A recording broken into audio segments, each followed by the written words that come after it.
There are questions. There are going to be questions from theory. There are going to be questions from applications of models, algorithms. So a few of the important things that you should always have handy knowledge is knowing about the probability theory, knowing about what random variables are, what are the operations on random variables, probability distributions, continuous, discrete distributions, different situations where you will apply probability distributions Bayes theorem. Then you should have reasonably comfortable you should be reasonably comfortable with statistics like summary statistics, how do you interpret summary statistics, sampling theory, hypothesis testing, and so on. You should be able to interpret what p-values are and so on. So these basic things should be really clear. Statistical model like linear regression, logit, probit model. So these are models like logistic regression, probit regression, time series model like ARIMA, ARCH model, GARCH model, vector autoregression model, error correction model. So these are models used for univariate and multivariate time series forecasting. Panel data model, which combines time series and regression based models. So that's also one way of doing forecasting. Non-parametric models, that doesn't fit any probability distribution or give any probability distribution of data. So that is also another type of model that you should really be comfortable with. Optimization techniques are also important because many times you will optimize your variables, whether it's let's say in banks, the banks is working on interest rate models. So interest rate coming with bank is trying to come up with the optimal interest rate on APR rate rather. There you would be using a lot of optimizations, right? So optimal revenue, optimal loss, and so on. So optimizations are very important. Okay? Perhaps we talk less about optimization in data science, model building, but it's extremely important at one point of time. So machine learning is a de facto. It's very important. Logistic regression, decision tree, boosting, bagging, random forest. Name any algorithm, Bayesian algorithm, SVM, neural network, deep learning network, deep neural network. You name any algorithm. The more you're comfortable with machine learning, the better probability you have, getting hired. The facts, the frequently asked questions. Of course, there are a list of questions you can find on many blogs. I'm going to provide you some of the names of the blogs where you can find frequently asked questions. But some of the very frequently asked questions are going to be, model building steps and how to implement models in productions. So that's going to be one of most very frequently asked question in data science interviews. How do you avoid overfitting problems? Describe a model that you have built. So people will be interested to know a model that you have built from scratch, and you have also implemented that in production. And how is the performance of the model? How do you judge the performance of the model, and so on? So you have to give an end-to-end explanation of coming up with a business problem, solving it using a model, and tracking the performance of the model in production. So everything you need to give in detail. Handling large data sets, that's one key challenge in any data science problem. That's also one likely questions. Performance issue and challenges that you have faced within programming or handling data, that's going to be asked. Model selection, because there's several algorithms, right? Whether it's a regression problem or it's a classification problem, you have a lot of options to choose from, right? So how do you select the best algorithm, right? How do you know where to use random forest and what to use SVM or what to use decision tree? How do you come to know that? So you'll be asked questions from that. You'll be asked questions on overfitting, regularization. How do you overcome assumption, overcome problems, and how do you ensure that the model assumptions are made? How do you validate your model? Questions will be primarily on these areas, and that itself will take more than 40 minutes or 1 hour to understand your competency on building model and implementing them.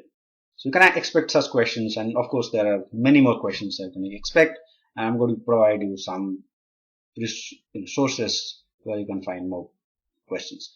Solving case study. So this is one thing that people, those who are basically freshers, the fresh out of college, they actually get case studies to solve.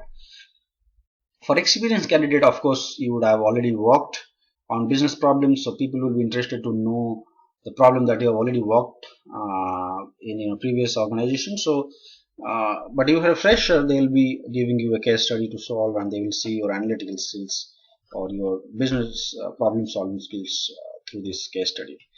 So, there's some best practices. So, if the case study is on finance, and you are not somebody who have a lot of knowledge on finance, you don't know much about finance, always good to learn a bit of finance before going ahead with solving it, because you get a lot of clue, a lot of good tips in solving the problem if you know a bit of finance. So always do a bit of research on the business area very well. If it is e-commerce, if it is it can be anything, right? Like selling a car and selling clothes are totally different, right? So you have to do research on how to sell cars online and how to sell clothes online, so that, and sell groceries online. So what the consumer how the consumer behave differently in different areas. So a bit of research is always good, and there are many sources on the web to find details about these areas. And then define the problem statement. Many times the problem statement itself will not be very clear to you. So always ask questions to the company that has given you the case, the business cases to solve. Always ask questions. Always ask the assumption. Give your own assumption and say whether can I assume these things in this problem. So ask more questions. Get the requirement very clear before you even start solving it. So always define the problem very well, and always see how your solution is going to impact the business. That's more important. So the company is always interested in knowing the revenue impact, okay, because of your work, okay. They are least interested in the kind of theoretical knowledge that you have. The more interested how your theoretical knowledge can be converted into increasing revenue for the company. So always think through that. And freshers make this mistake a lot of time. They get in too much into the theory without giving any emphasis to the business aspect. So that's important to have. There will be generic scenario, there will be specific scenarios, right? So always have a distinction between the generic cases and specific cases. Always say the assumption and behind your solution, and always tell that if this situation arises, I'm going to use this model. If that situation arises, I'm going to use that model. So that distinction has to be made properly. Your model has to be scalable. It should be usable to a large data set. The problem that you will be given will be, of course, be on smaller data set, but it should be scalable. The company should scale it for a large data set. It should be robust. It should last longer, and should be good enough to withstand any temporary consumers temporary changes, or any sentimental changes and so on, because your model should be good enough for all scenarios. This temporary shocks should not drastically affect your model, okay. Implementation issue. Many times you may have a very good model, but it is practically impossible to implement in the production given the constraint the company has. So you should take into consideration these things in mind before coming up with a solution. Return on investment. If you're building a model, a company is coming up with a team, technology, data, a lot of investment going on, right? So you should be able to quantify the return on investment. There are always model matrices. We look at what is the prediction accuracy, what is the root mean square error. But that's going to be, that's going to matter very least to the business. Business has its different matrices, right? Revenues, loss, and so on. They have different metrics. So keep that in mind. Always compare how your model matrix is related to the business metrics. Okay, if you can compare that, and you actually can sell your model very well if you have that knowledge of comparing or quantifying your model statistics in terms of the business metrics, right? If you say that okay, by implementing this model your revenue is going to go up by 2.5%, that will be very impressive, to the client. So that's important. Okay, what are the books and blogs and YouTube channels that you can follow? You can read this very good book, Elements of Statistical Learning, which is very simple. There are of course many other books. You can subscribe to many of these books. You can purchase many books from Amazon. The good notes on MIT OpenCourseWare. You can refer to OpenCourseWare. There are plenty of notes. University of California, Los Angeles. They have very good applications of statistical models. Good to go through their websites. There are many MOOCs out there on Coursera, EDX, and many more. Linda. So you can always refer to these courses and take notes. That's important, so that you can revise later on. Datacamp is another very good source. Among the blogs, you have Analytics Vidya, KD Nuggets, and Data Science Centrals. There are many other blogs also, but these are, I think, the three most famous blogs on data science. There are many YouTube videos. We have our own channel, and there are other channels also that are doing really good, building really good content. You can always follow them and get tips from them. CVs, how to prepare CV? This is the most important thing, and this is where many fresh candidates do make a lot of mistakes, and people who move from IT and business areas to data science, they make a lot of mistakes while preparing CVs, and I have this experience of seeing this. So I thought I would share my experience of how you should prepare CV. So always have keywords, and this is important in any role, any role that you are applying for. Most importantly, for any technical role, data science is more of a technical role, so you should have a lot of keywords on your resume. So you should write about all the algorithms that you know, all the models, the coding languages that you know, and highlight your these keywords. So that's important. Projects. It's always important to have a real world problems. If I know logistic regression, I know decision tree, I know the 20 algorithms. People may not be very interested, because understanding these 20 algorithms and being a master of these 20 algorithms is no mean task. It takes years to be a master of 20 algorithms. But if you have really good project experience, you have built 2 projects using at least 3 of these, or 2 to 3 algorithms, they will be more interested in knowing how you build these 2 products. So project experience is is highly valued in the interviews. So always write more about your project experience than writing more about your theoretical knowledge. So real world projects experience should be at the top of your resume, because your interview will start like this. So the interview will ask you, okay, so tell me what the project you built, and 90% of the times you will be asked about a project, and you will be explaining the project.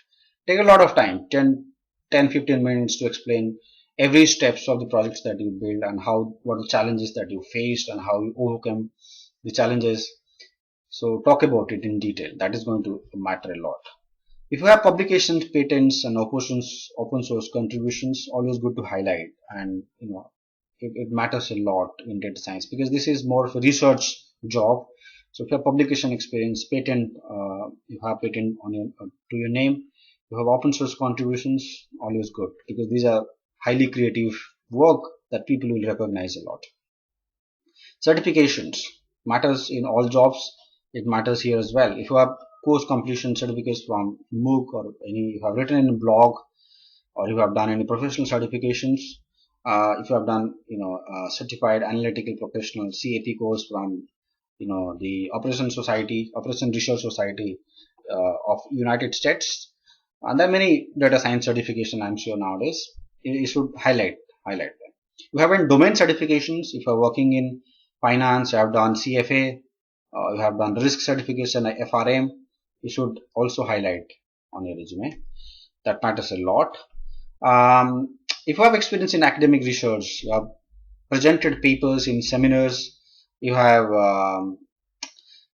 you have own a machine learning challenge, you have performed well on Kaggle or any of these platforms where there are machine learning competitions, you have performed well on top coder, coding competition, you have own coding competition. Always good to highlight, because these things will matter a lot.